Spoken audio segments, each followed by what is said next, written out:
நம்ம தமிழ்நாட்டுல கவர்மெண்ட் ஸ்கூல்ல மதிய சத்துணவு திட்டத்தை யார் கொண்டு வந்தாங்கன்னு தெரியுமா? ஃபர்ஸ்ட் வந்து 1950s to 60sல இந்த சிஎம் காமராஜர் அவர்கள் தான் இந்த சிஸ்டம் இன்ட்ரடியூஸ் பண்ணாங்க. அப்போ அவர் என்ன நோட்டீஸ் பண்ணாரு அப்படின்னா, ஏன் ஸ்கூல்ல அட்டெண்டன்ஸ் ரொம்ப லோவா இருக்கு, ஏன் யாருமே படிக்க வர மாட்டாங்க அப்படின்னு நோட்டீஸ் பண்ணாங்க. அப்ப நோட்டீஸ் பண்ணும்போது தான் தெரிஞ்சுது, எல்லாரும் வறுமை கோட்டுக்கு கீழே இருக்கிறவங்கனால ஒரு வேளை சாப்பாட்டே அஃபோர்ட் பண்ண முடியல. அதுக்காக எல்லாரும் ஒர்க்குக்கு போக ஆரம்பிச்சாங்க. அந்த ஒரு வேளை சாப்பாட்டை நம்ம ஸ்கூல்லயே கொடுத்தா எல்லா ஸ்டூடெண்ட்ஸும் படிக்க வருவாங்க, வறுமையும் குறையும், அது இல்லாமல் லிட்ரஸி ரேட்டும் இன்க்ரீஸ் ஆகும்னு நினைச்சாரு. ஸோ அப்போ ஸ்டார்ட் பண்ணதான் மதிய உணவு சத்துணவு திட்டம்.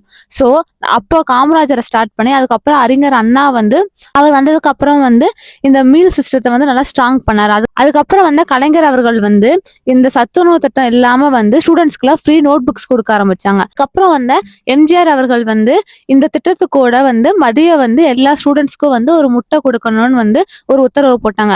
அதுக்கப்புறம் அம்மையார் ஜெயலலிதா அவர்கள் ஸ்டூடெண்ட்ஸ்க்கு 12th முடிச்சதுக்கு அப்புறம் எல்லாருக்கும் ஃப்ரீ லேப்டாப்ஸ் கொடுக்க ஆரம்பிச்சாங்க. அதுக்கப்புறம் ஸ்டாலின் அவர்கள் மார்னிங் பிரேக்ஃபாஸ்ட்டும் கவர்மெண்ட் ஸ்கூல்ல ப்ரொவைட் பண்ண ஆரம்பிச்சாரு. அதுக்கப்புறம் நான் முதல்வன் ஸ்கீமையும் இன்ட்ரடியூஸ் பண்ணாரு.